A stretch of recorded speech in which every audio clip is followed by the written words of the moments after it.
ఆంతరంగిక పురుషుడు అంటే మన హృదయం. మన హృదయం అంటే మన భావోద్రేకతలకి, మన కోరికలకి, మన ఆలోచనలకి, వీటన్నిటినీ రెగ్యులేట్ చేసే సెంటరు. మన నిర్ణయాలు, మన ఆశయాలు, వీటన్నిటిని ఫార్ములేట్ చేసే సెంటరు. యాక్చువల్గా దాంట్లో ప్రాబ్లము, దానివల్ల ఏం చేసామంటే ఈ బయట ఉన్న ఈ శరీరాన్ని మనం చెడగొట్టుకున్నాం. 4 AM బిర్యానీ, 1 AM బిర్యానీ, 12 గంటలు, 1 గంట తర్వాత నిద్రపోవడం, ఇదంతా ఏంటి?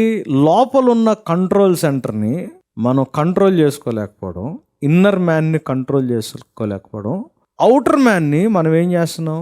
చెడగొట్టుకుంటున్నాం. అవుటర్ మ్యాన్ చెడగొట్టుకోవడంతో పాటు మనకు దేవుడిచ్చిన ఈ ఎన్వైరన్మెంట్ని, ఈ స్పేస్ని, ఈ క్రియేషన్ని కూడా మనం ఏం చేస్తున్నాం?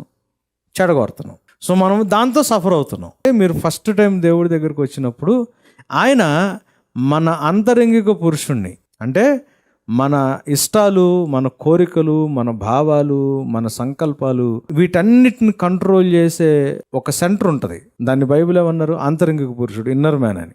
దాన్ని కంట్రోల్ చేయడం మనకు నేర్పిస్తాడు, దాన్ని సరి చేసుకోవడం నేర్పిస్తాడు. ఫస్ట్ బయటకున్న ఈ శరీరాన్ని దేవుడు దీని ముందే ముట్టుకోడు. సో దేవుడు ఏం చేస్తాడంటే ఇన్నర్ మ్యాన్ని సరి చేయడం మొదలు పెడతాడు. అంటే శరీరము ఫిజికల్గా వేస్ట్ అయిపోతున్నా దేవుడు ఫస్ట్ దేనికి ప్రయారిటీ ఇస్తున్నాడు? నీ కంట్రోల్ సెంటర్ లోపల ఒకటి ఉంది, దాని హృదయం అన్నారు. దాన్ని ప్రాపర్గా కంట్రోల్ చేయడానికి మనకి నేర్పిస్తున్నాడు. నేర్పించే క్రమంలో ఈ బయట దాన్ని దేవుడు అవసరమైనంత వరకే పట్టించుకుంటాడు, లేకపోతే పెద్దగా పట్టించుకోడు. కాకపోతే ఈ లోపల ఉన్న కంట్రోల్ యూనిట్ని దేవుడు సరిచేసే క్రమంలో బయట ఉన్న ఈ ఫిజికల్ బాడీని దేవుడు కొన్నిసార్లు డిసిప్లిన్ చేసి శిక్షించడానికి కూడా దేవుడు వెనకాడ్డు.